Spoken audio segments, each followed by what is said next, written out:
Radhe Radhe. Puff হাতা কাটিংয়ের video তো অলরেডি তোমরা দেখে নিয়েছো। এবারে আমি হাতার স্টিচিং নিয়ে আসছি। তো এখানে আমি হাতার আগের নিচের যে অংশটা সেটাকে আমি ডবল ফোল্ড করে আগে সেলাই করে নেব। তার জন্য আগে ফোল্ডিং করে নিচ্ছি।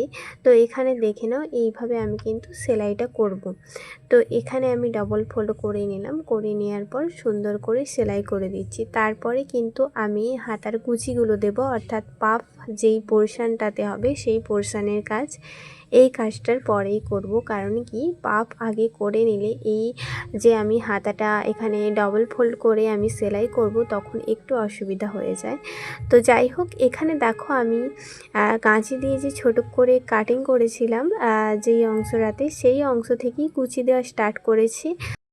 এই যে দেখো, কুচিটা আস্তে আস্তে করে দিয়ে নিচ্ছি। আর কুচিটার মুখ কিন্তু আমি একদিকেই রাখছি, আর এই দিকে কাঁচি দিয়ে যে ছোট করে কাট করেছিলাম, মানে দুই সাইডেই যেটা রয়েছে সেখানে আমি সেলাইটা শেষ করলাম। এক সাইড থেকে শুরু করলাম আর এক সাইডে শেষ করলাম। আর এই তো সুন্দরভাবে আমার পাফ হাতা একদম রেডি। তো যাই হোক, দেখেই নিলে তোমরা যে পাফ হাতা কিভাবে বানালাম।